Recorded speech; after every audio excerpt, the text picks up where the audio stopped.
Deus de fogo, canta aí, Mauro, pra nós. Que abriu o mar vermelho. Deus de fogo, que não deixa ninguém tocar um fio do seu cabelo. Deus de fogo, que te chama pelo nome. Vai ter que rodar aqui agora. Nunca vi um justo mendigar o pão, nem sua descendência passa fome.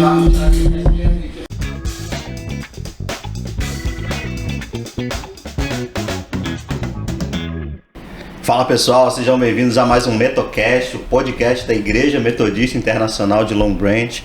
E você que já tem nos acompanhado, né, durante os outros vídeos, você já entendeu qual que é o nosso objetivo, né, que é abençoar pessoas, não só daqui da região, mas também expandir para onde quer que esse vídeo possa alcançar, através de testemunhos e histórias de pessoas reais que possam, né, de alguma forma edificar outras pessoas. E esse é o nosso objetivo, sempre foi esse e continua sendo. E nós temos recebido muitos feedbacks de pessoas falando que têm sido abençoadas pelo projeto que estamos fazendo, pelas histórias que têm ouvido. Isso tem nos motivado e nos dado muita alegria de continuar fazendo isso que a gente está fazendo. E eu peço que, mais uma coisa que eu peço para vocês, que eu sempre peço nos vídeos, é que vocês compartilhem, que vocês comentem, deem um like lá, vai lá no comentário, escreve alguma coisa para o nosso convidado de hoje, né? Então, que a gente possa estar sempre interagindo, que com isso o YouTube, a gente mostra para o YouTube que isso é algo relevante, ele vai levar isso para o máximo de gente que pode alcançar. Então, bora, nosso Metocast vai ser demais.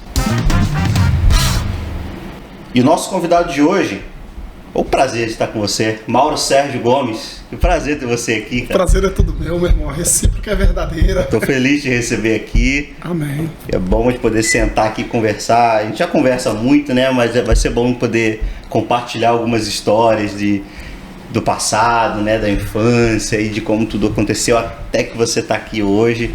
Muita coisa aconteceu, né, Mauro? Muita coisa. E eu queria que você se apresentasse assim brevemente, assim, quem é o Mauro, para quem não conhece, né? Para quem está nos assistindo e não te conhece. Acho que todos aqui, né, presentes me conhecem, né? Meu nome é Mauro Sérgio.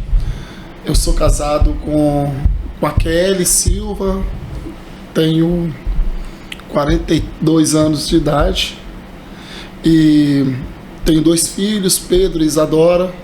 Sirvo na igreja metodista aqui junto com o Tiago e com os irmãos aqui no louvor e no ministério de homens. E para a glória do nome de Jesus, estou aqui para tentar, né? Ver se eu consigo sair algo aqui diferente, meu irmão. Não é fácil, não. Já tá tremendo aqui. É bom demais. A gente conversa com o Mauro o tempo todo, e o Mauro tá sempre falando, conversando.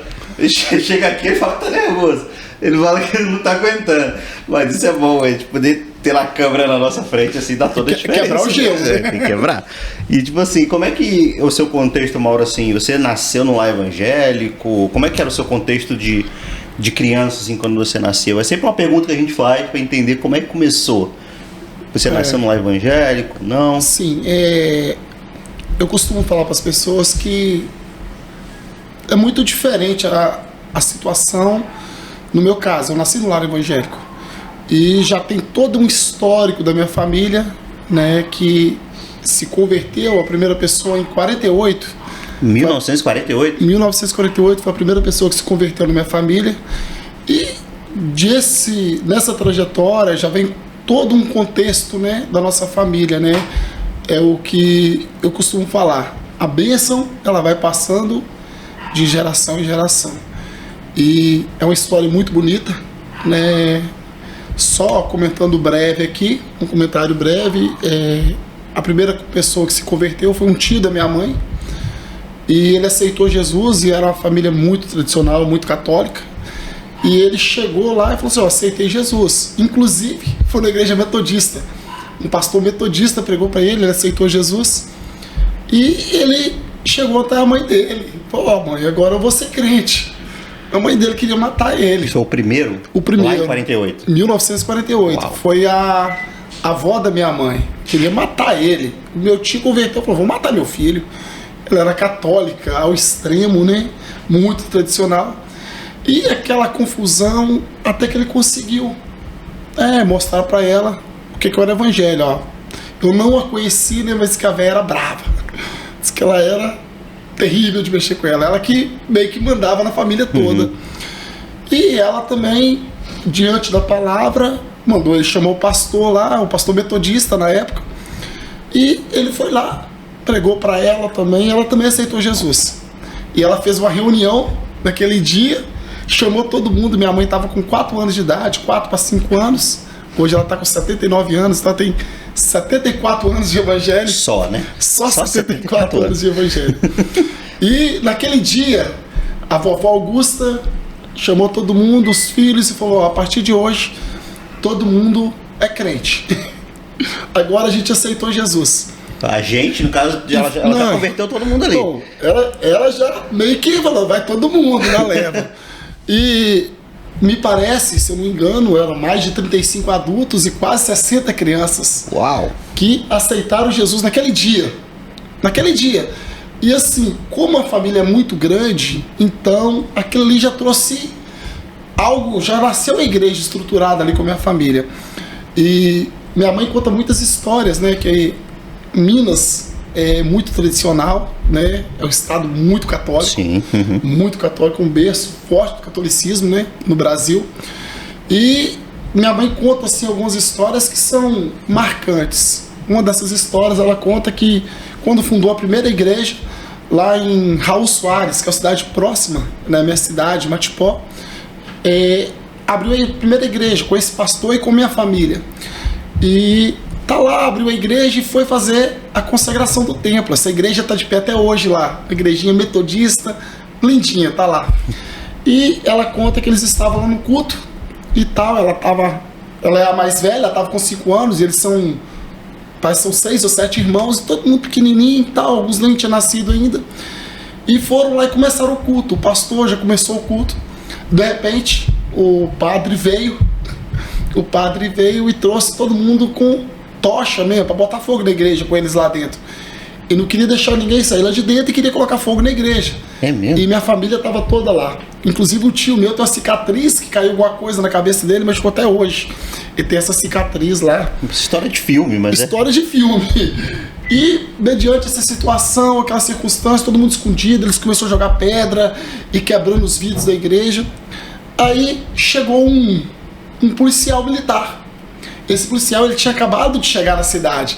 Ele tinha sido destacado, né, de Belo Horizonte para lá. E ele já era um crente. Aí ele chegou lá e defendeu aquela causa. E o padre incentivando, o padre incitando o povo a colocar fogo na igreja. O padre querendo botar fogo na igreja. Para colocar fogo na igreja. Então, assim, como é uma família muito grande, ela era a matriarca da família, então todos os filhos aceitaram a Jesus, inclusive meus avós.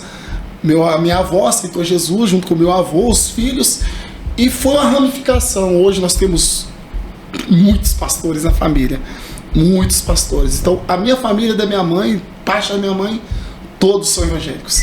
Tem nenhum católico, todos são evangélicos. Já somos a primeira, segunda, terceira, já a 4ª geração, já todo mundo evangélico.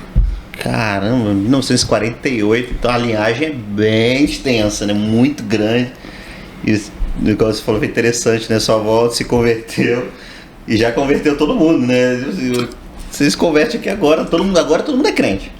E aí começou, né? Toda uma linhagem, né? Os filhos dos filhos, e chegou até você, e agora você já está passando pro Pedrinho, pro Isadora e os outros irmãos seus, né? Você tem outros irmãos? Não, nós somos 5 irmãos. 5. Somos 4 homens e uma mulher. Nós somos lá todos firmados também em Cristo. Eu costumo fazer sempre pela manhã, eu ligo para minha mãe, chamada de vídeo, e eu peço ela para orar. Todos os dias? Pelo Pedro. Eu falo com ela todos os dias, mas eu sempre peço ela para orar com imposição de mãos pelo Pedro e pela Isadora. Para algumas pessoas talvez isso seja algo até irrelevante, mas eu entendo que eles participando desse processo, eles vão saber um contexto histórico da vida dele. Sim, da onde vem, que né? Vem. Por que a gente está fazendo isso aqui agora, né? Isso. Tá dando um porquê para ele, né? A gente vem de um berço evangélico. Sim. A gente vem de uma história evangélica.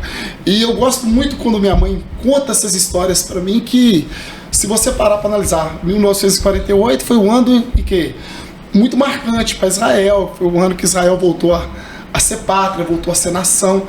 Então também isso aí traz um contexto todo histórico, né? Uma abrangência muito bacana. E você vai em várias cidades. Tem uma tia da minha mãe que mora na cidade de Ubá, né? Que é próximo, lá uns 100 e poucos quilômetros da minha cidade. E tem vários pastores. Você vai na outra, tem vários pastores. Meus tios, irmãos da minha mãe, são pastores. E vai uma ramificação muito grande. Caramba, que legal. Muito legal ver uma família assim, né? Que você conhece ela desde lá de trás. Muita gente não conhece, né? A árvore genealógica da família, né? Às vezes só no avô ali para, depois você não conhece bisavô, tataravô e tal. Você relembrar dessas coisas de família todas se convertendo e trazendo, isso é muito legal, cara. Fico muito feliz de ouvir algo assim, é muito legal. Mas aí, no caso, como é que foi dessa coisa da... Acredito que tenha sido mais fácil, né? Da sua mãe para você passar para você e seus irmãos. Isso. Você já nasceu num lar cristão por causa disso, né? Mas como é que foi essa... E só um detalhe aqui, Tiago, que eu achei muito interessante, que há 5 anos atrás, eu e um primo meu, que é pastor também, nós resolvimos fazer um estudo nessa família.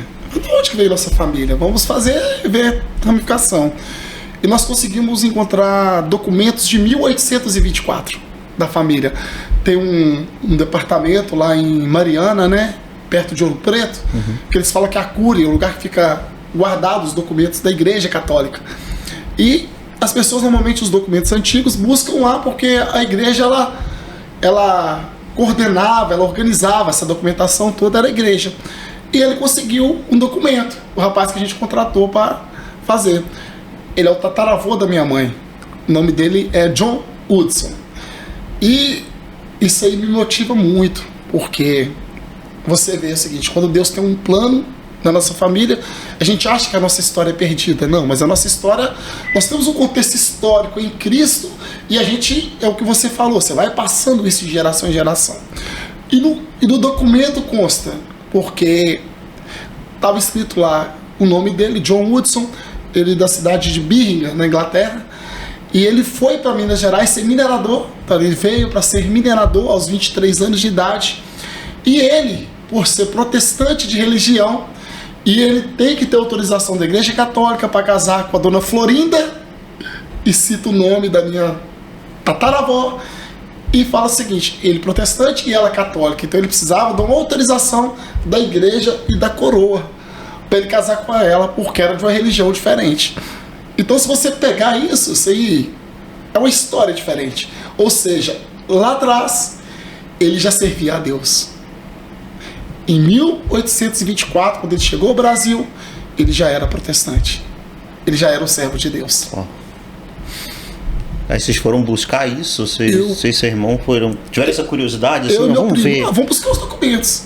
E achamos os documentos. Tá lá o original, com a assinatura dele, com a assinatura da corte na época, portuguesa, tá todo mundo lá. Caramba, nossa, que legal. Aí vocês viram que John Woodson, né, inglês, casou com uma brasileira católica, e aí começou uma história, né? Que legal, cara, muito legal. Aí, no caso, pra vocês foi tranquilo, tipo assim, você já nasceu no evangelho, sua mãe e tudo, então você já desde pequeno você já tá na igreja.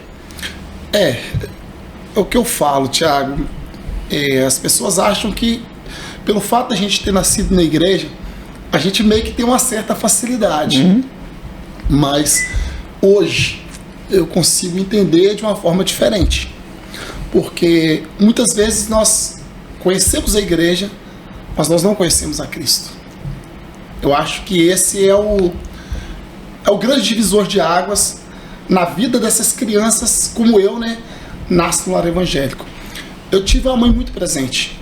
Eu tive uma mãe e um pai muito presente, mas minha mãe com mais afinco, porque quando o meu pai aceitou a Cristo, eu estava com 7 anos já. Minha mãe não, minha mãe já era evangélica. Ah, sua mãe já era cristã, seu pai não? Minha mãe era da Igreja Assembleia de Deus. Eu ia na Igreja Assembleia de Deus. E seu pai? Ele não meu ia, pai mas... não. Meu pai, ele não era católico, mas a família dele muito católica. Os pais, os irmãos, extremamente católicos, e assim, e meio que isolava a minha mãe pelo fato da minha mãe ser evangélica, né? Indiretamente, meio que menosprezava ela, mas ela nunca abandonou a fé e nunca arredou o pé em relação a isso. E assim, é um fato bem interessante que minha mãe ela sentava com a gente pra gente ensinar a gente a palavra de Deus. Aí ela levava pra igreja você e os seus irmãos? Levava eu e meus irmãos pra igreja. Meu pai não ia à igreja. Ela e as crianças e meu pai não ia à igreja. Aí ela contava das histórias. Eu sou mais novo, né? Eu sou caçula. Eu sou mais novo dos meus irmãos. E eu era muito apegado ao meu pai. Meu pai, eu acho que veio essa paixão no futebol por isso. Meu pai, ele era zelador do campo, do estádio. E ele que cuidava de tudo. E eu era muito apegado a ele, porque eu sempre fui muito apaixonado com futebol. Gostava muito. Mas, assim, como eu era da Assembleia, a Igreja Assembleia era uma igreja muito rígida, eu não podia usar bermuda, eu não podia fazer nada. Eu ia jogar bola, jogava bola de calça, né? Eu nadar, ir pro rio. Minha cidade tem 2 rios. Eu ia pro rio nadar e ia de calça. Porque era uma coisa, assim, meio que discrepante, né? Para a vida de uma criança, né? E acaba que eu fui crescendo naquele contexto. Aos 7 anos, meu pai recebeu um convite de um compadre dele, chamou ele para a igreja, de um amigo dele, falou na igreja, para fazer uma visita à igreja que tinha acabado de abrir na minha cidade. E meu pai era um homem muito sério. Se meu pai falasse assim, eu vou. Se ele falasse não vou, não vai. Não tinha nada que fazia ele mudar de opinião. E ele falou assim, não, eu vou na sua igreja fazer uma visita. E ele foi ao domingo, ele foi ao culto. E naquele dia que ele foi, a primeira vez que ele foi, eu fui com ele. Naquele primeiro culto. E cheguei lá na igreja, o pastor fez o apelo, meu pai falou assim, eu vou aceitar Jesus. Primeiro dia? Primeiro dia. Eu nunca vi uma pessoa mudar assim, da noite pro dia como eu vi meu pai. E se eu te perguntar, você estava lá, você viu o seu pai, sei lá, levantando a mão ou indo até lá, né? Não sei como é que foi o contexto, mas isso que eu te perguntar, como é que foi a diferença de um dia para o outro, né? Porque num dia ele não era, nem ia para a igreja, no outro dia a partir de um convite, e como é que foi esse após, assim? Foi uma coisa muito diferente, uma coisa muito estranha, porque o meu pai sempre foi muito fechado, muito fechado, e eu não sei se tem a ver com a criação, se tem a ver com o contexto que ele cresceu, viveu. Meu pai era um homem muito bruto mesmo. Meu pai, qualquer motivo ele batia na gente, e aquela coisa. Ele era um homem que não conversava com a gente. Ele era um homem que entrava dentro de casa, chegava do trabalho, tomava banho, jantava, deitava ou saía, dava uma volta, mas não conversava com ninguém. Mais ou menos com minha mãe. Mas aí meu pai converteu. A pessoa mudou assim da noite pro vinho. Da noite, assim, da água pro vinho. Meu pai hoje é uma pessoa, amanhã foi outra. E depois de um mês ele já batizou e aceitou Jesus. E como a música que nós cantamos ontem, nunca mais ele foi o mesmo. Ele nunca mais foi o mesmo. A partir daquele momento de conversão. E o que aconteceu? Pelo fato de eu ser muito apegado ao meu pai, andava sempre com ele, eu fui para a igreja com ele. A minha mãe continuou na igreja Assembleia, e eu fui para a igreja com meu pai. Só você e ele? Só eu e ele. Os outros irmãos iam. Os outros irmãos não, só eu e ele. E acabou que eu fui para essa igreja e fiquei nessa igreja 24 anos. Nessa igreja eu casei, nessa igreja eu tive meu primeiro filho, Pedro. Eu estava congregando nessa igreja ainda, mas eu acompanhei essa trajetória do meu pai toda. Acompanhei essa trajetória dele toda. Mas é aquilo que nós falamos agora há pouco. Eu vivi aquele momento de conhecer a Cristo, de viver a igreja, mas na verdade não ter um encontro verdadeiro com Cristo. Mas como que foi isso? Como é que foi o momento que você, como eu falo, né, você saiu do filho dos crentes para ter uma experiência e você falou, não, é isso aqui mesmo, isso aqui é real. Você lembra? Tiago, o que acontece? Eu sempre fui um filho muito, como eu posso falar, eu sempre fui um filho muito presente com os meus pais, muito atencioso com meus pais, principalmente com minha mãe.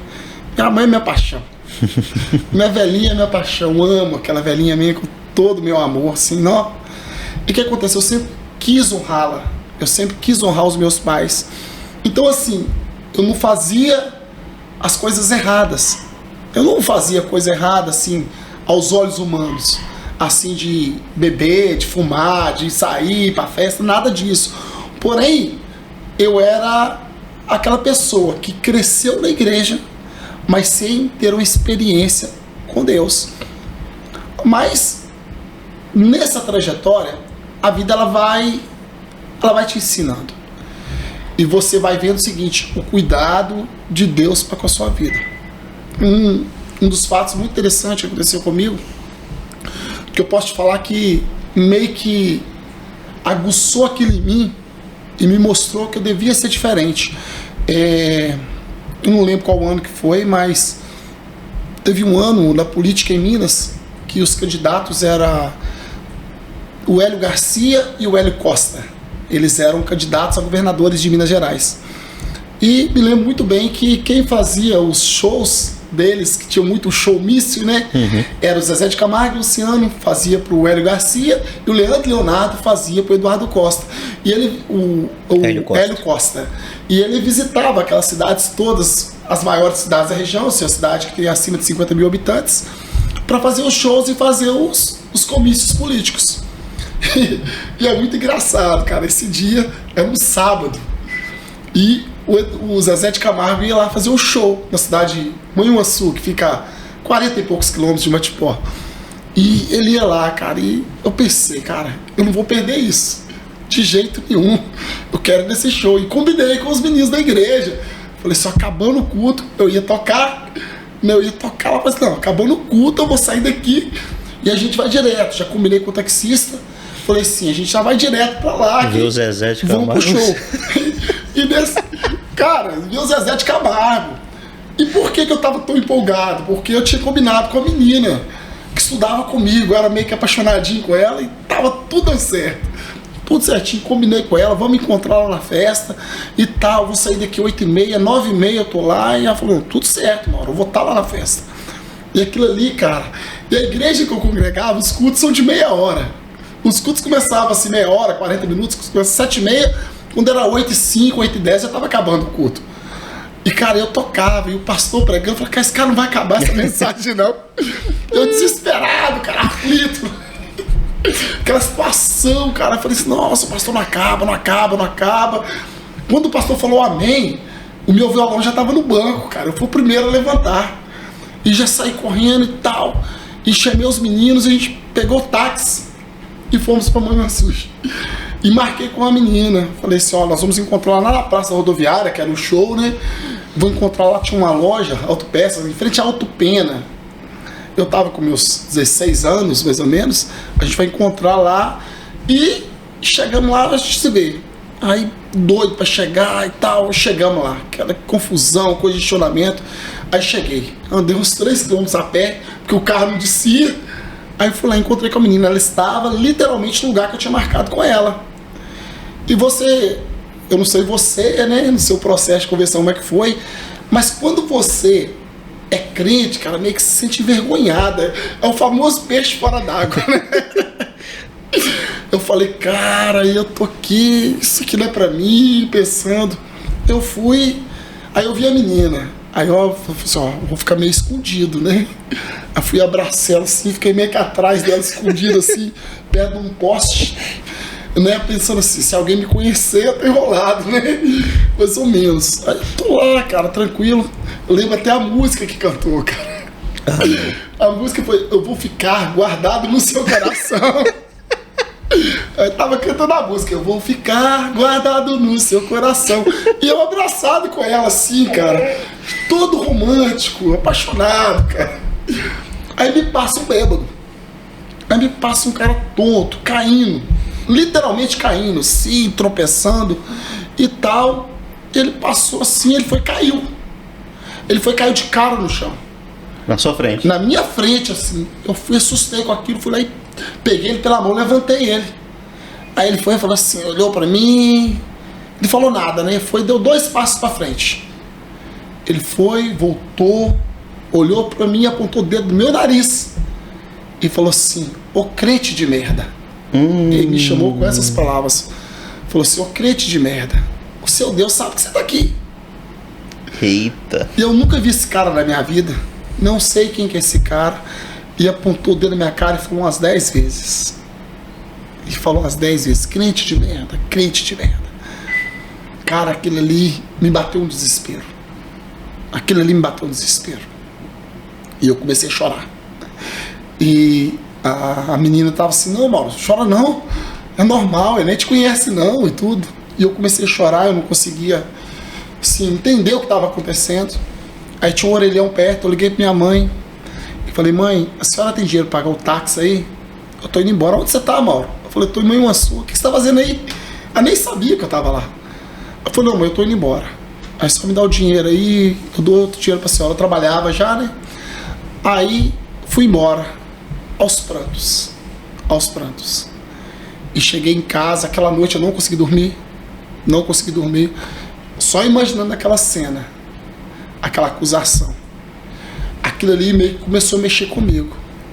Porque eu percebi que eu tinha que ser diferente das pessoas. Aquele foi um processo que me marcou muito. Que doideira. Eu não sei o que falar, cara. Que doideira essa história. Um cara falar e aquilo ali bater no seu coração de uma acusação mesmo, né? Tipo, você não é pra estar aqui. Você já tava sentindo que não era um lugar pra você estar, né? A gente começa a não caber, né, em certos lugares, mas você precisou de um cara que você nunca tinha visto, um cara nem em sã consciência tava, né, pra dizer realmente umas verdades pra você, e ali mudou a sua história, né? Ali você... Mas dali realmente mudou? Você realmente fala, não é aquilo ali mais e... Sim. Ou você ainda teve mais algumas coisas? Eu nunca tive amizades com pessoas que não eram da igreja. As minhas amizades, meu círculo de amizades sempre foi pessoas da igreja. Então assim, eu não era envolvido em festas, não era envolvido em nada, de shows, nada disso. Por quê? As pessoas que eu convivia com elas eram aquelas pessoas. Então, os nossos eventos eram os eventos da igreja. Ah, sim. Não tinha tudo. Mas aquilo me aguçou a curiosidade de literalmente conhecer quem era Jesus na minha vida. Mesmo eu sendo jovem, né, e tropeçando, errando, falhando o tempo todo, mas sempre, naquele momento, me bateu o temor. Que eu te falo, me bateu o temor, literalmente, a Deus. Aí eu percebi o seguinte, Deus está vendo todas as coisas.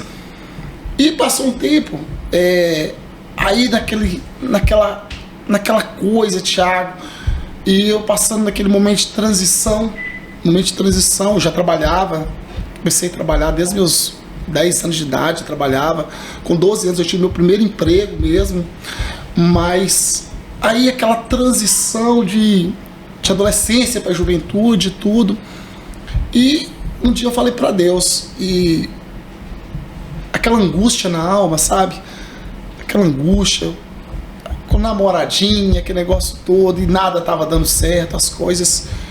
Eu pedi pro Senhor, à noite, eu me lembro que eu cheguei em casa, orei, e falei com o Senhor, Senhor, olha, eu tô com meus 15, 16 anos de idade, eu já tenho um bom salário, eu já ganhava bem naquela época, eu trabalhava na oficina na autoelétrica, né, de carros, trabalhei 6 anos nessa autoelétrica, eu tinha um bom salário na época, eu chegava a mais de um salário mínimo para um menino de 15 anos, naquela época, numa cidade do interior.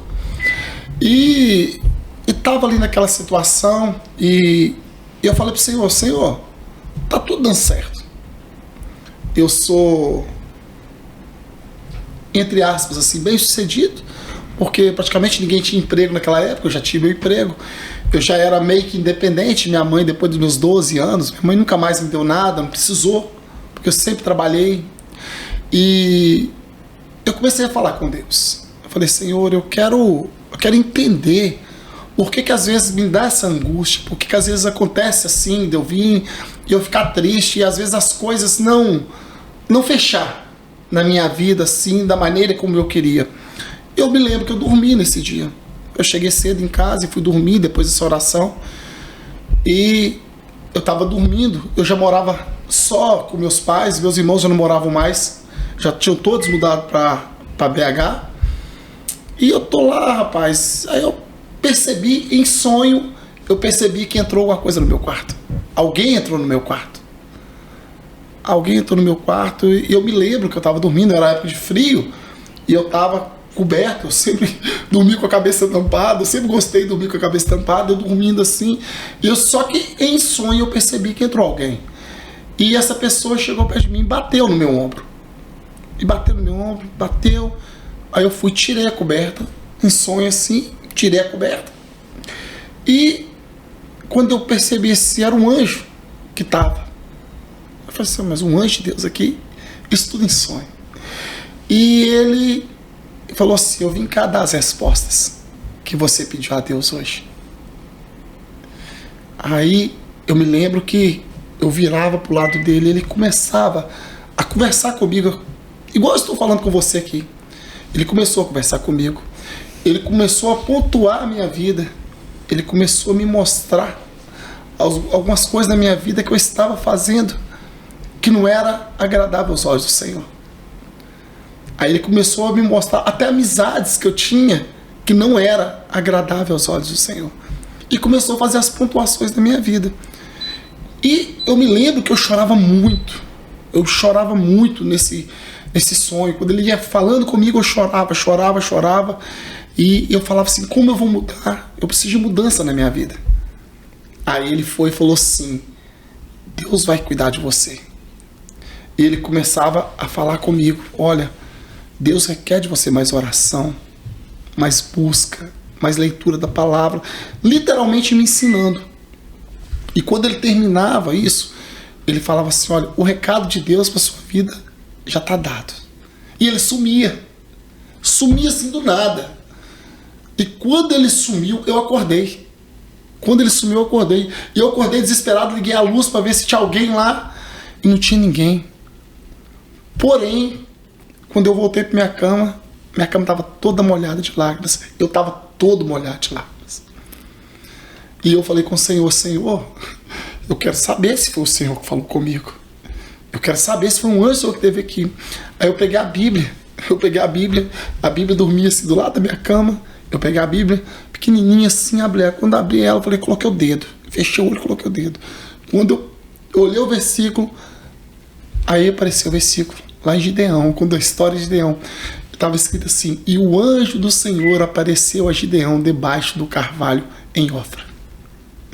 Então naquele momento eu entendi que foi um anjo do Senhor que esteve ali, literalmente, para trazer um recado de Deus para minha vida. Cara, que legal. Aí desde esse início que você já cresceu na igreja, né? Então você começou a tocar muito cedo, né? Você toca alguns instrumentos, né?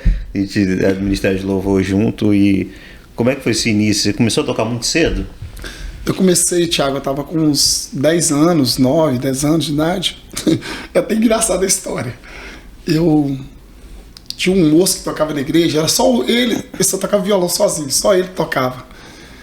E assim, ele tocava meia boca, cara. Eu olhava aquilo ali e eu falava assim, não, mas que cara toca mal.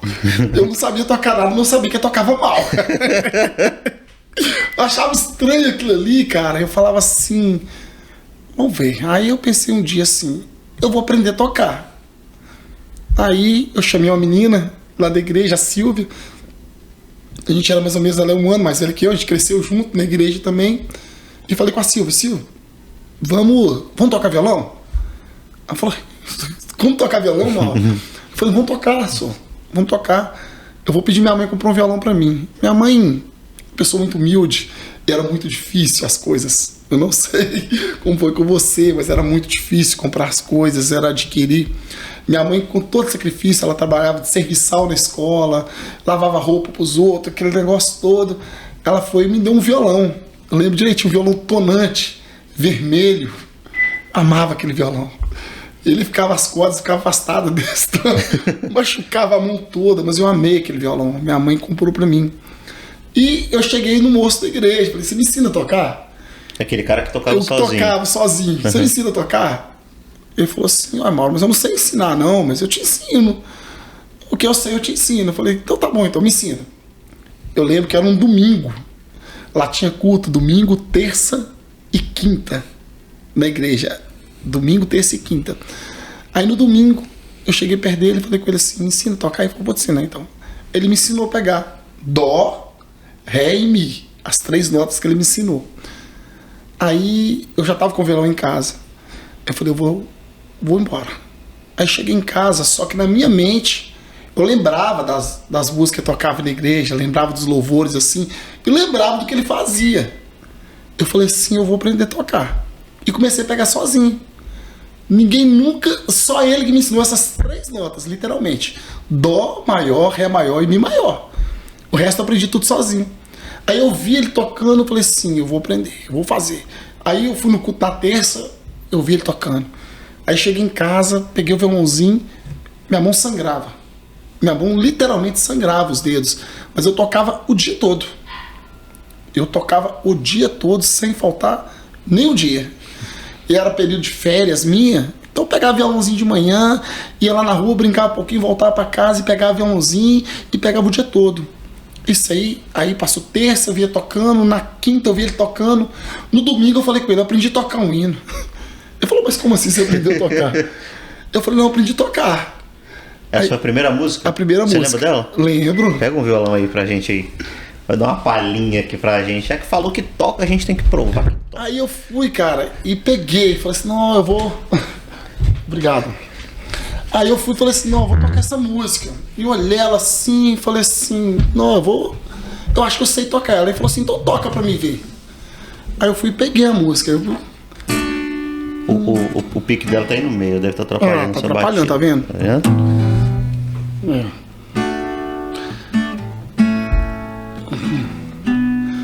Muito antiga essa canção, mas ela me marcou, porque foi a primeira música que eu toquei. Ela fala assim: buscai primeiro o reino de Deus e a sua justiça,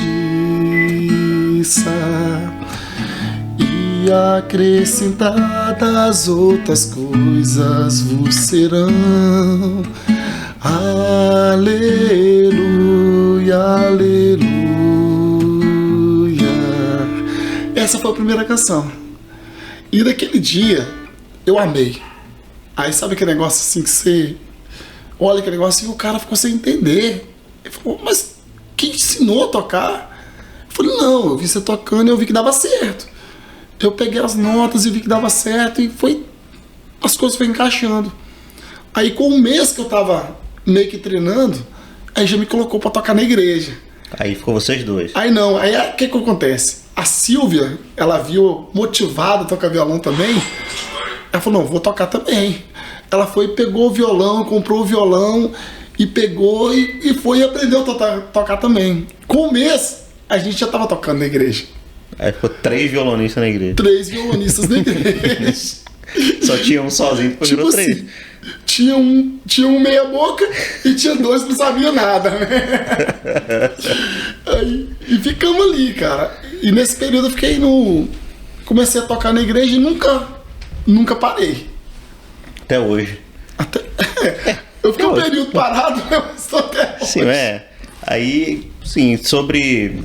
Nem falar sobre isso, né? Mas já que a gente tá tocando nesse assunto de louvor, de instrumento e tal, como que você vê, tipo assim, a importância do ministério de louvor, né? Você que pegou uma igreja de um cara sozinho tocando ali da forma que ele sabia e podia, com a estrutura que tinha, né? E passados muitos anos, né? Você continua no ministério de louvor com uma estrutura, com tudo, mas o que você vê da importância do ministério de louvor assim numa igreja,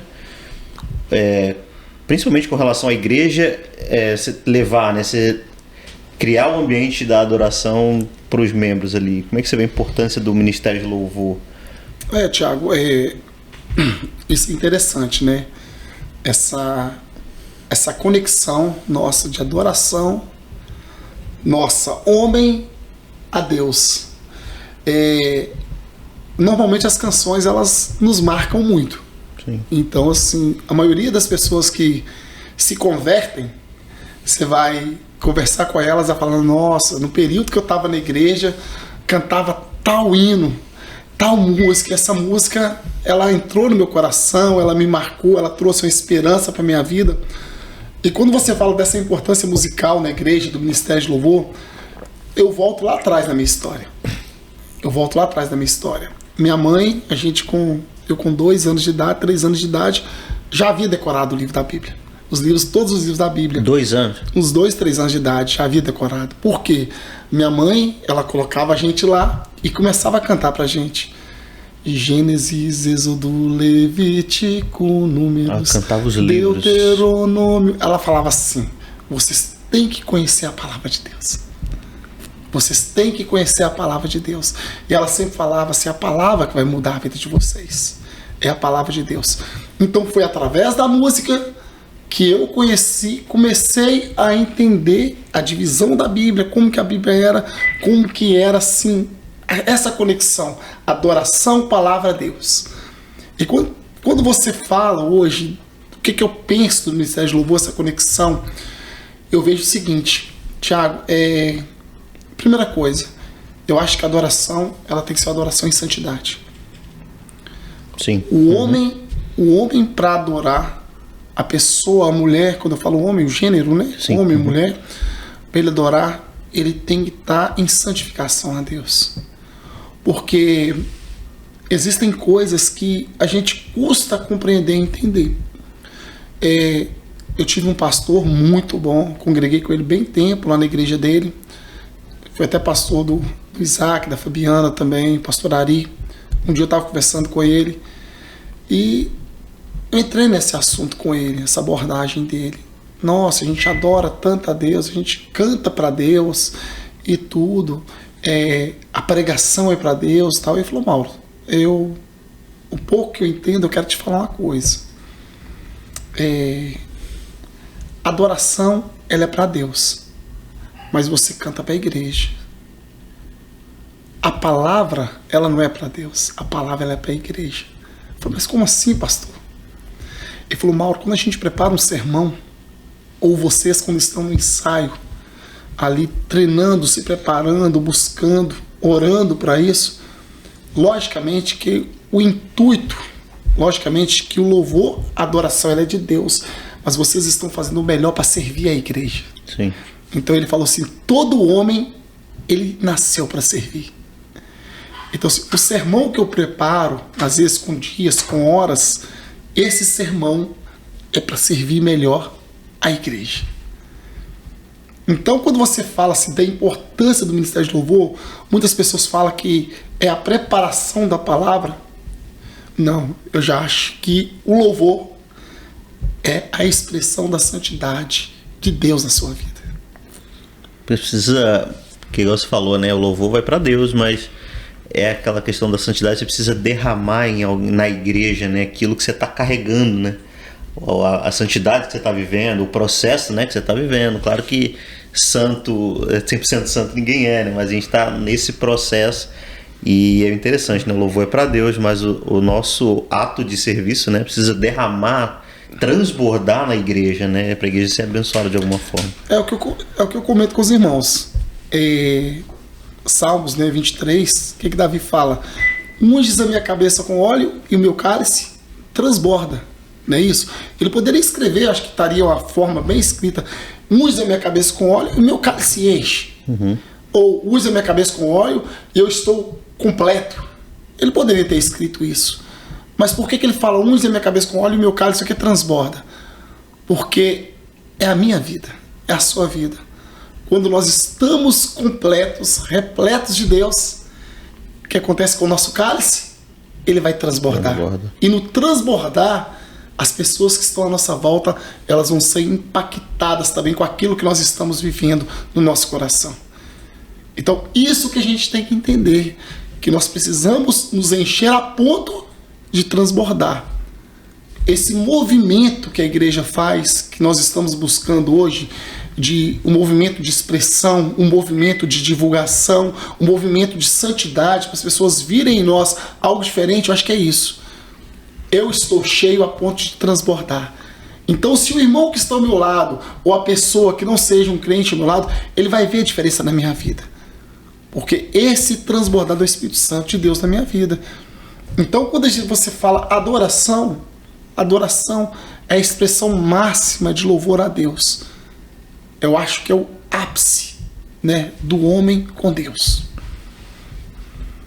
E você estava falando, eu estava lembrando que você está falando da sua mãe, né, que ela cantava os livros da Bíblia, né, isso acho que às vezes até na hora de procurar algum livro da Bíblia você lembra da música, você lembrava da música, quando era mais novo, né? Você lembrava como é que faz para chegar nesse livro e a música ia passando na sua cabeça até você alcançar. Sim. Então foi isso que sua mãe te ensinou, que ela plantou no coração de você, né, dos seus irmãos também ainda.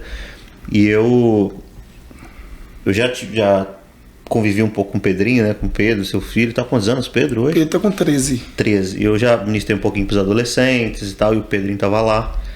E o Pedrinho, ele é muito inteligente, então ele quando você fala uma história da Bíblia para ele já sabe aquilo ali. E ele te ajuda, ele, né, compartilha e tal, e a conversa vai, porque ele sabe muita coisa, assim, é um menino muito, ele lembra muito das coisas e tal, das histórias, falar de Davi, acho que a última ministração dos meninos foi Josué, e ele foi falando a história de Josué, tudo, pá.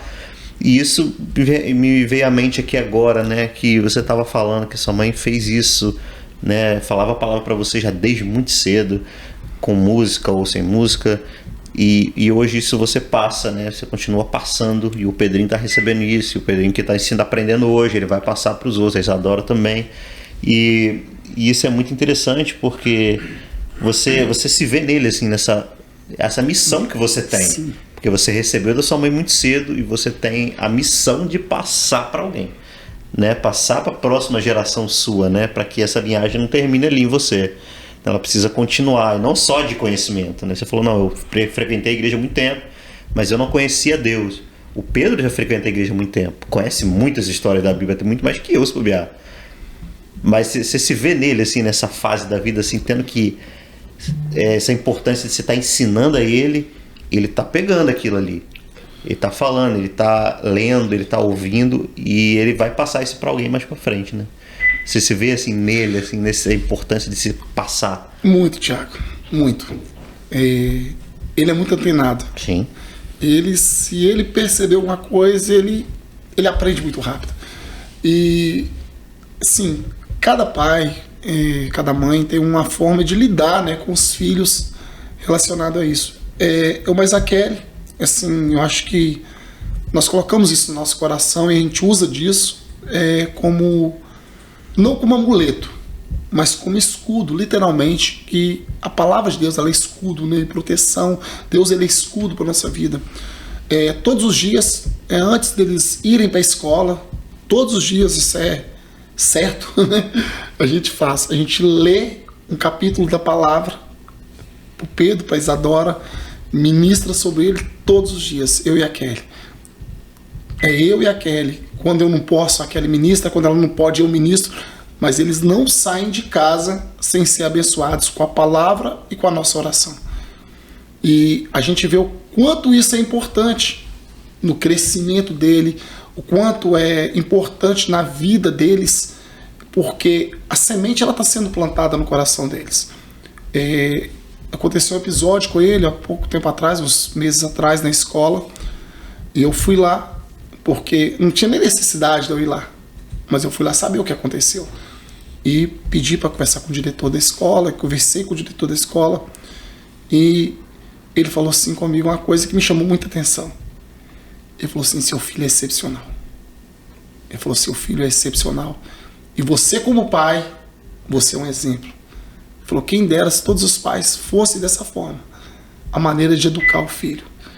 De querer saber literalmente o que está acontecendo com ele. Então, assim, nesse quesito, eu acho que sim. Essa é o que nós falamos lá no início. Essa transmissão da herança. A bênção que um dia minha mãe impôs, impetrou sobre a minha vida, eu estou levando adiante. Eu estou levando a palavra adiante. Que o mesmo sentimento que teve lá na primeira pessoa que se converteu na minha família, lá em 1948, esse sentimento é o mesmo sentimento que habita no meu coração. Eu quero que ele habite no coração dos meus filhos. Eu toquei na semana passada na igreja americana com o pastor Diego. Ele me convidou. E tem uma canção muito antiga, tem uma história linda, né? Aquela canção que fala: sou feliz com Jesus meu Senhor, se paz a mais doce. E eu comecei a solar essa música lá no teclado. Comecei a solar. E quando chegou no coro dela, né? Sou feliz com Jesus. Me chamou tanta atenção, Thiago. E Deus começou a derramar no meu coração. E Deus começou a trazer lembranças na minha vida. E eu comecei a chorar antes do culto. Não tinha começado o culto, nada. Só estava eu ali no teclado ali. Eu comecei a chorar. E ter aquele sentimento real, literal, de que literalmente eu sou feliz com Jesus. Deus começa a trazer as nossas memórias, né? As lembranças, as coisas que nós vivemos, que nós passamos para chegar até aqui neste momento. E você vai ver que é uma trajetória, talvez de insucesso, às vezes financeiro, às vezes de insucesso físico, de alguma forma, de perdas, mas você vai ver que em todo o processo Deus esteve com você e cuidou de você. Então você só tenha saber de uma coisa: eu sou feliz com Jesus. E a gente estava falando do Pedro, né? Você falou de passar, né? Lá de 48 começou a história e foi passando. Sobre a importância de você dar continuidade a isso, né? A responsabilidade sua, né? E da Kelly, claro, do Pedro, com Pedro e com a Isadora. E a gente fica pensando, né? Porque é algo que dá trabalho? Dá trabalho. Dá trabalho você, todos os dias de manhã, ter que ministrar algo ao coração deles antes de eles saírem para a escola. Às vezes você sai mais cedo, não pode, a Kelly toma essa posição e faz. Dá trabalho? Dá trabalho. Dá trabalho você ter que fazer um devocional, você sentar na mesa com seus filhos à noite, às vezes você já está cansado, você, né, criar o hábito do devocional com eles. Dá trabalho? Dá muito trabalho. Mas é um investimento, né? Um dia já foi feito para você e você tem essa missão, né, de passar para ele, porque eu penso assim: se o Pedro o Pedro e a Isadora ainda não tiveram uma experiência com Deus, ok, estão adolescentes ainda, mas a semente já foi plantada há muito tempo atrás, desde quando nasceram, está sendo dada, né, para eles. Então, quando eles tiverem uma experiência lá no futuro, eles vão saber de onde está vindo isso. Não vai ser uma experiência: não, o que é isso o que é isso? Não é, não. Eu conheço isso aqui. Meu pai já falou isso aqui para mim. Minha mãe já ministrou no meu coração isso aqui. Né? E quando vier o tempo da experiência, que Deus quiser a cada um dá, né, numa maneira, com uma hora diferente para cada um, ele já vai ter uma semente já germinando ali, né? Quando tiver na hora de brotar e sair, né, quando tiver a experiência dele, já vai ser com uma base, né? E isso é a grande prazer de nós como pais, né, de poder plantando semente. Pode ser que você não esteja vendo o negócio acontecer de uma vez, normalmente você não vê, né? Mas quando ele recebe aquela experiência com Deus, quando Jesus pega ele de vez, ele sabe o que está acontecendo. É tão interessante isso, Thiago, que você pega assim, às vezes em nós falta até o discernimento. Eu costumo falar assim, eu lembro dessa história, às vezes comento com aquele ou com alguém essa história. Um dia eu estava tocando na igreja, lá que eu congregava no Brasil, e estou lá no altar tocando, e estava cantando aquela canção: deixa queimar, deixa queimar, deixa queimar, deixa queimar. E de repente eu estou lá tocando, tranquilo baixo, quando eu olho o Pedro lá em prantos. O Pedro chorando. E aquilo foi me trazendo alguma coisa estranha. Meu, o Pedro tá com alguma coisa. E eu olhava assim, a Kelly lá na adoração, a Kelly chorando, todo mundo, aquele movimento. E eu sem discernimento. Eu olhava assim, o Pedro chorando de lágrimas, descendo ele assim. Olhei e falei assim, mas o que está acontecendo com o Pedro? Aí eu fui, tirei o instrumento, coloquei o instrumento no canto, no meio, aquela adoração, aquela coisa toda, aquela atmosfera maravilhosa. Cheguei perto dele e falei, meu filho, você está passando mal? Ele falou, não, papai, eu estou sentindo a presença de Deus. Chorando em prantos. Então isso aí é uma coisa, é o que você está falando. Cara, é tão lindo. É tão lindo a gente ver esse mover de Deus na vida do nosso filho, da nossa família. É uma coisa incrível mesmo, que a gente, né, pode presenciar, né, algo assim na liderança de louvor e ver pessoas se quebrantando mais, que não é um filho nosso, né? A gente vê, não, isso aqui tá dando certo, né? Tá valendo a pena isso aqui, tudo aqui, ele vai conseguir. Você tá passando não herança, né? Você tá passando um legado para ele, né? E ele vai passar isso para frente também. E voltando um pouco, você teve um momento que você saiu um pouco da sua cidade, né? Você foi estudar fora da cidade, não fora do Brasil, mas o que você foi fazer lá? Onde você foi? Na verdade, eu tenho 2 amigos que eu tinha um pastor que falava que amigos de verdade cabe numa mão, né? A quantidade de um amigo de verdade que você tem cabe numa mão. E às vezes ele fala assim, ainda vai sobrar espaço nessa mão, né? Eu tenho 2 amigos, Marcelo e Samuel, nós somos amigos há mais de 30 anos. E falamos quase que diariamente um com o outro até hoje.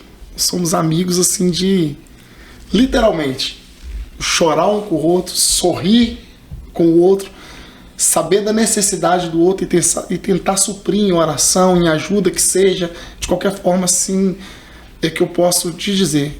Eu sou um privilegiado por eu ter conhecido o Samuel e o Marcelo, porque são literalmente os meus amigos, de eu poder me orgulhar e falar, são meus amigos, e tem convicção e certeza também que o sentimento deles por mim também é o mesmo.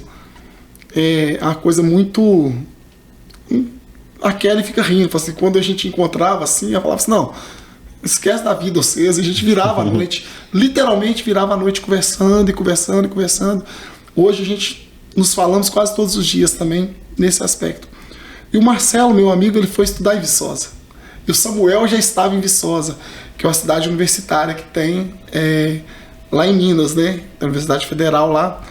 E eu estava vivendo aquele momento de transição na minha vida de juventude, né? Eu estava ali com meus 19 anos. E o Marcelo tá assim, vem pra cá, cara, vem pra cá, aqui é bom. Vamos tentar tenta vestibular e tal. Eu falei assim, cara, mas eu não tenho intenção nenhuma de estudar. Aí ele falou assim, não, vem pra cá, vem pra cá. Acabou que eu fui pra lá, pra Viçosa, fazer pré-vestibular.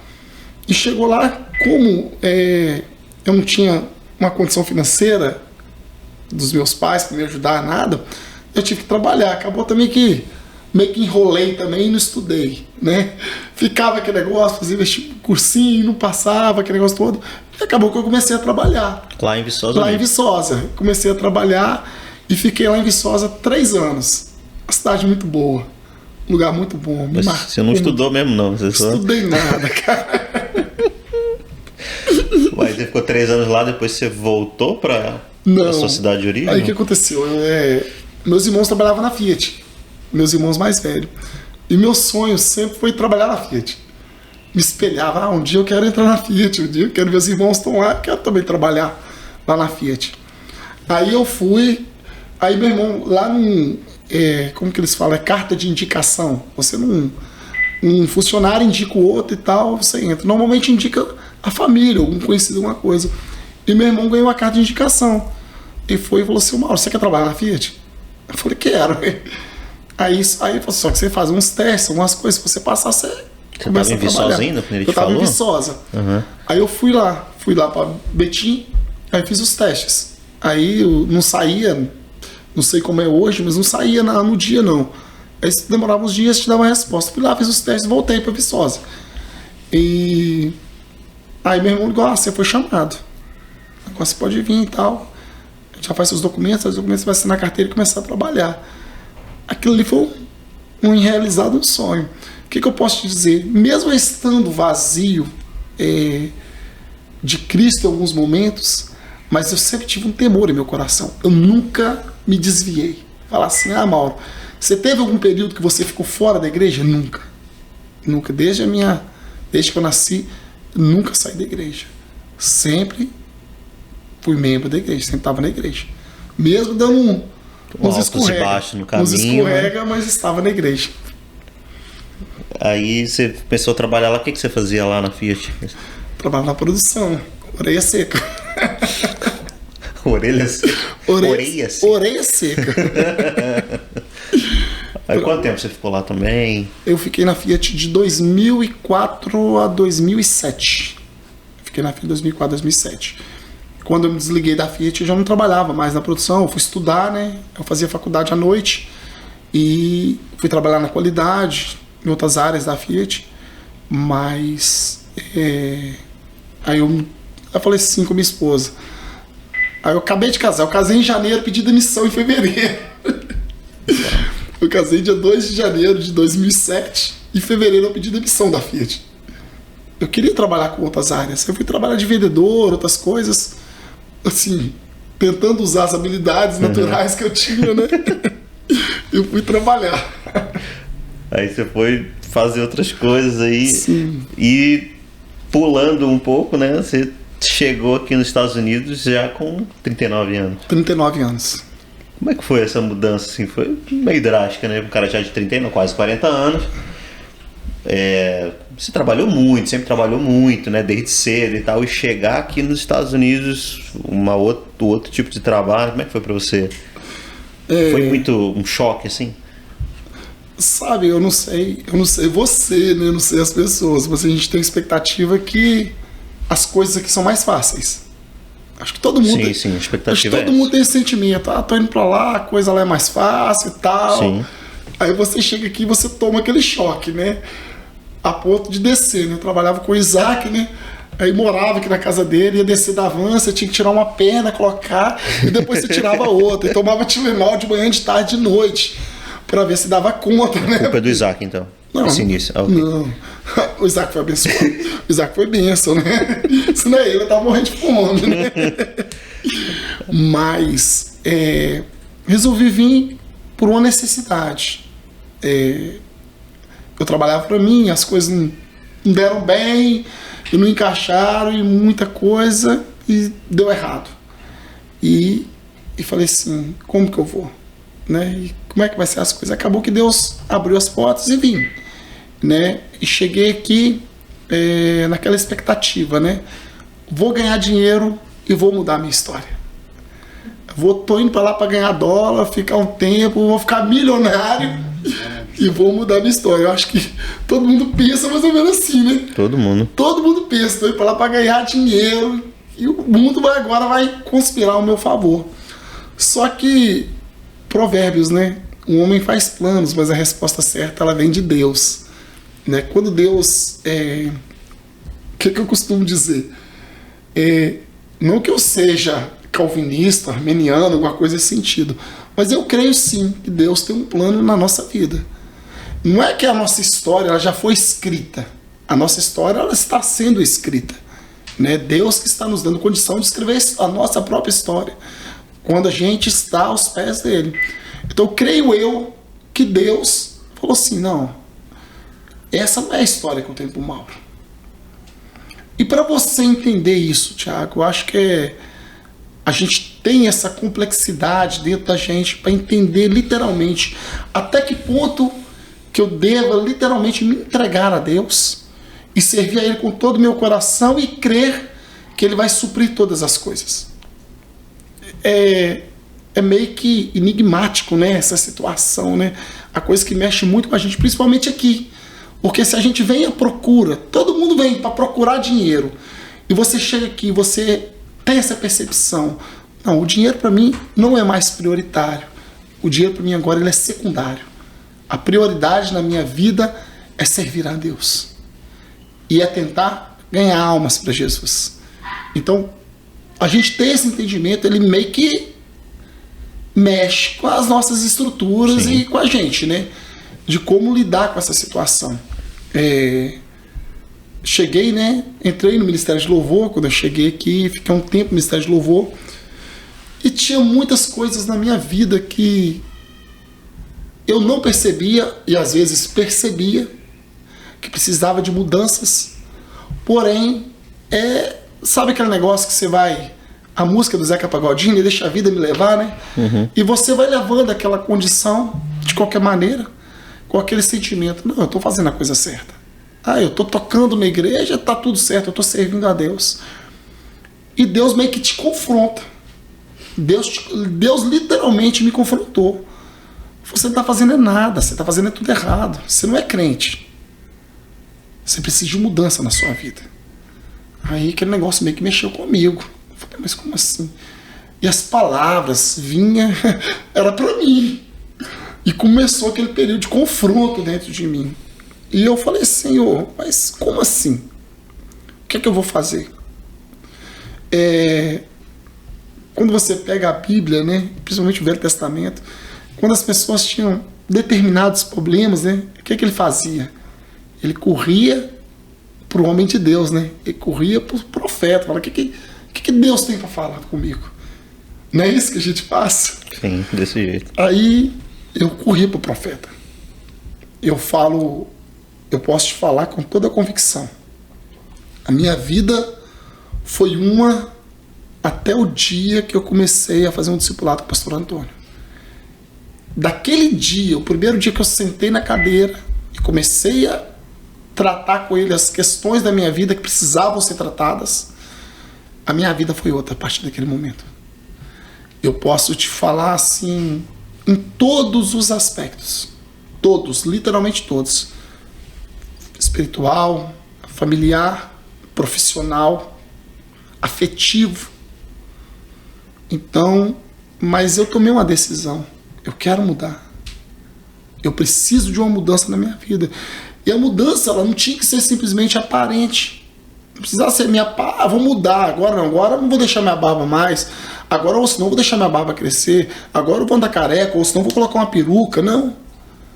Eu tinha que ter uma mudança de caráter, uma mudança de atitude. É difícil a gente reconhecer isso. As pessoas olham pra gente e falam assim, esse cara não tá com nada. E a gente não percebe. Mas aí, quando a gente literalmente tem esse desejo, essa sede de mudança, acho que Deus começa a movimentar o reino espiritual e as coisas começam a trabalhar a nosso favor através da vida do homem de Deus, que eu te falei, do profeta. E eu comecei a fazer esse discipulado com o pastor Antônio. Rapaz, e dói, tá? Dói muito. Dói. Quando a gente é confrontado, toca em certas feridas nossas. Cara, quando o camarada fala pra você assim, não, isso aqui tá tudo errado. Isso aqui tá tudo errado, não é assim e tal. Você quer mesmo, porque vai doer. E quando a gente tem essa decisão, precisa de mudança, mas, cara, vai trazer tanta dor pra gente. Aí o que aconteceu? Aí eu falei, não, vou mudar, eu quero mudança, literalmente. E comecei a fazer esse discipulado com o pastor.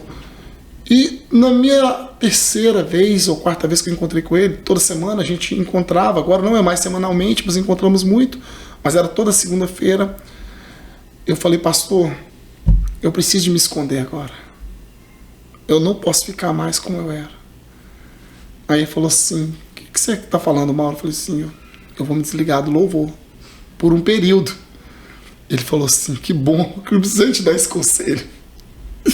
Você estava lá no louvor no dia, né? Eu procurei o pastor Diego, comuniquei a ele que eu iria me ausentar do louvor por algumas semanas, a princípio seria 5 semanas, porque quando a gente está muito em evidência, Cristo às vezes não aparece na vida da gente, e a gente não consegue observar as nossas falhas.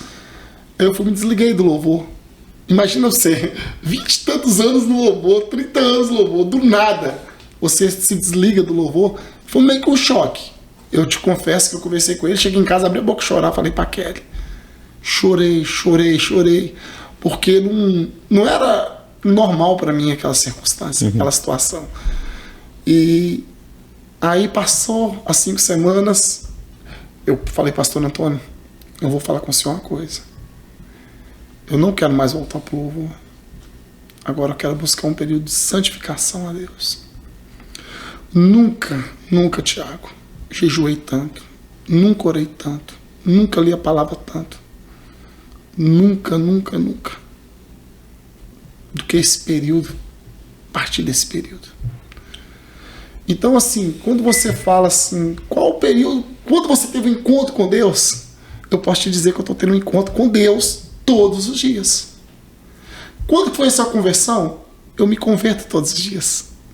Porque toda mudança que eu tenho na minha vida, de caráter, de atitude, eu creio que isso é um pedacinho da minha conversão, que eu estou construindo a minha vida. E no processo, né? Cada dia. Processo. A cada vez que você mata a carne para fazer algo que deve ser feito, né? Você vai construindo algo, botando uma pedra ali de construir algo em Deus, né? Algo forte, né?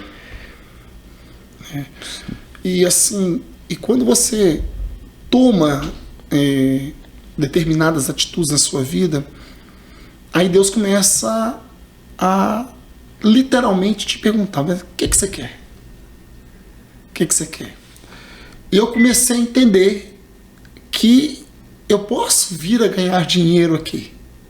Eu posso vir ser uma pessoa bem-sucedida. Eu posso me tornar uma pessoa de sucesso familiar, financeiro, com todas as áreas da minha vida. Mas o meu objetivo, ele tinha que ser invertido. Isso não poderia ser a primeira parte da minha vida. Isso tinha que ser secundário. A primeira coisa da minha vida tinha que ser ganhar almas. E aquilo aguçou em mim a necessidade de pregar o evangelho, a necessidade de falar com Jesus, de falar das pessoas, né? Falar assim, Jesus é bom. Então, todo lugar que eu entro hoje, as pessoas me cumprimentam. Como é que você está? Eu falo, eu estou melhor do que eu mereço, porque Deus é bom. Todos os comércios que eu entro, toda pessoa que me pergunta se eu estou bem, eu falo, estou sempre melhor do que eu mereço.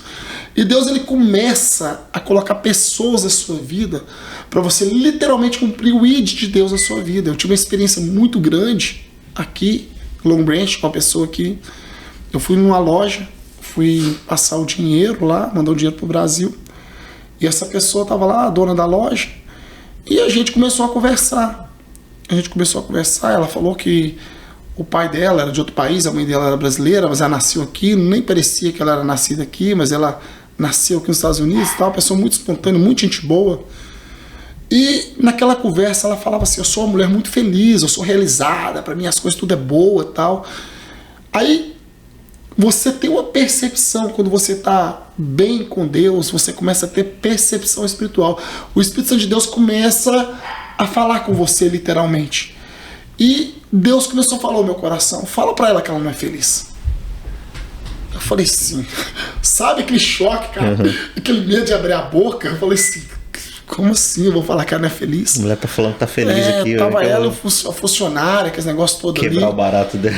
E eu falei assim, como que eu vou falar, cara, que ela não é feliz? E ela conta a história, e pá, vai daqui, vai de lá, e pá, e tal, aquele negócio todo. Eu falei assim, eu vou ter que falar. E meio com medo, né? Aí ela falou, ela foi abrir a boca de novo. Eu sou muito feliz. Na hora que ela falou isso, eu falei com ela assim, olha, você me desculpa o que eu vou te falar. Talvez você até vai gostar do que eu vou te falar, mas você não é feliz. Você se faz de feliz. Mas olhando dentro do seu olho, eu posso te afirmar com toda certeza que o Espírito Santo de Deus está falando comigo que você não é feliz. Quando eu falei aquilo, ela desabou a chorar. E ela começou a chorar. E ela foi contar a história da vida dela, que a mãe dela morreu muito cedo, o pai dela, ela não conheceu o pai dela. Aí eu comecei a ministrar sobre a vida dela. Eu falei, você precisa deixar Deus cuidar da sua vida. E interessante que era 7 horas da noite. É o horário que todo mundo está chegando no serviço para passar dinheiro na sexta-feira. Na sexta-feira, 7 horas da noite, eu fiquei lá mais de 40 minutos ministrando sobre a vida dela, orando com ela. Não entrou ninguém na loja. E eu já aproveitei aquele momento e já orei com ela, abençoei a vida dela, da funcionária, de todo mundo que estava ali, das funcionárias, porque foi um momento que Deus me deu para falar. E eu saí dali diferente. Eu falei assim, vem cá, é isso que Deus quer de mim. Foi aí que eu tomei essa postura. Eu falei, não preciso de pregar o evangelho. Ser sensível ao ouvido e falar, né? Você poderia não ter falado, mas tem tanto incômodo ali. E acabou que saiu, né, do coração dela a verdade que estava ali, né? Não era aquilo que ela estava falando, né? O Espírito Santo foi te guiou e você foi obediente, é isso. E aí, né, você se desligou do louvor e tudo e tal, você estava me contando. Aí um tempo depois você assumiu o Ministério de Homens da igreja. Outro desafio. Aí é isso que eu ia te perguntar. Qual o maior desafio do Ministério de Homens? Que você consegue detectar assim, ou que você já viu, ou que você já sabia antes? Qual é o maior desafio do Ministério de Homens? Uma igreja imigrante, onde, como você falou, todo mundo chega com um claro objetivo, né, de ter a melhora de vida e tal, e é digno, isso não é errado, né? Mas como é que é liderar homens que têm isso muito enraizado, né, no coração, de que eu não tenho objetivo, eu tenho que cumprir isso, eu tenho que ter esse negócio, eu preciso conquistar. Qual o maior desafio disso? Se lidar com esses tipos de corações, né?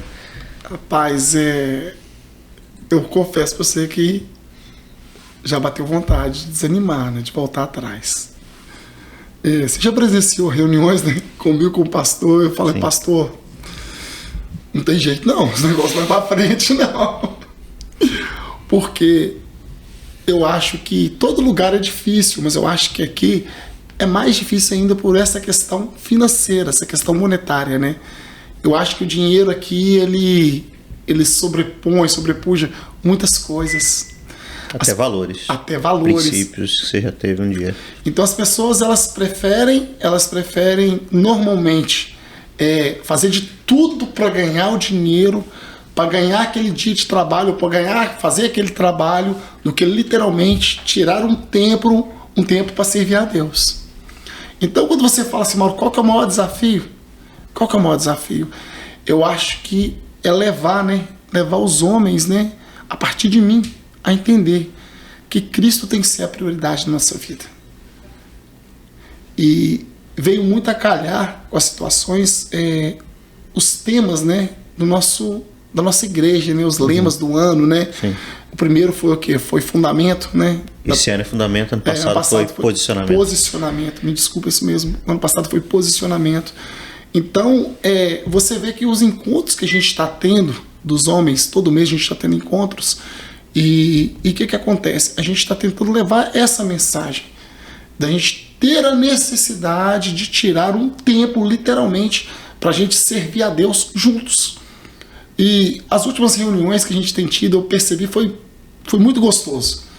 A palavra certa é essa, foi muito prazerosa, foi muito gostosa, porque você conseguiu, nós conseguimos atingir alguns objetivos que antes não eram tão assim vistos. Talvez em alguns pequenos grupos, sim, mas com o grupo total da igreja, até mesmo com alguns visitantes, não. Você viu uma comunhão, literalmente, entre os irmãos. No momento ali do jantar, você viu que uma proximidade de afetividade mesmo, sim, e amor dos irmãos. Então, assim, qual que é o desafio? É unir em Cristo os irmãos. É tentar fazer que os homens entendam que a prioridade da vida deles tem que ser exercer o sacerdócio no lar e Deus. E isso gera, você falou, né, unir em Cristo, né, tipo assim, gerar um relacionamento entre os homens, né, não só ser algo individualizado, né, tem o momento, né, da individualidade, você como sacerdote da sua casa e tudo, mas os homens unidos em Cristo, né, num momento ali de relacionamento, igual temos nos encontros, isso faz toda a diferença, né, para o crescimento de cada um, né. E tipo assim, além desse desafio, qual você acha que deveria ser o papel de um homem, no caso? Você que é líder do Ministério de Homens, o papel de um homem na sua casa, assim, para uma família. Quais seriam valores importantes, assim, que a gente que eu me incluo nesse, né? Que a gente deveria entender, se já não entendemos até hoje. Quais seriam os valores importantes como sacerdote do lar? Claro que a gente tem a missão de ser o provedor da casa, sim, obviamente, mas além disso, qual seria o papel, os papéis que o homem deveria fazer? A pergunta é, Tiago, em que eu acredito? e quem eu sirvo. Eu como homem, em quem eu acredito e a quem eu sirvo. Então, se eu acredito, se eu escolhi, eu falo que a gente estar na igreja, a gente estar congregando, é uma escolha. Eu escolhi estar naquele ambiente. Ninguém colocou uma arma na sua cabeça e te obrigou a estar naquele ambiente. Partiu de mim uma escolha para mim estar naquele ambiente, juntamente com aquele grupo, em momento de comunhão e adoração a Deus. Não é verdade? Então, se eu escolhi estar naquele ambiente, e eu creio literalmente que Deus existe e que eu sirvo a Deus, então eu vou querer fazer o quê? Dar o melhor de mim. Dar o melhor de mim. E quando a gente fala dar o melhor, não é simplesmente o momento da oferta, o momento do dízimo, a gente levar lá e colocar lá e depositar, falar assim, eu estou ajudando na casa de Deus. Como muitas pessoas pensam, eu estou dando meu dízimo para ajudar a manter. Vai muito além disso. Vai muito além disso. Então, quando você fala assim, qual que é o nosso papel como homem? Primeiramente é o seguinte, você tem que ser o exemplo da sua casa. O Davi tem que olhar para você e falar assim, eu confio no meu pai. O Pedro tem que olhar para mim, a Isadora, e falar, eu confio no meu pai.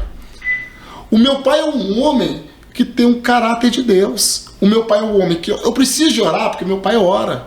Eu preciso de ler a Bíblia porque meu pai lê a Bíblia.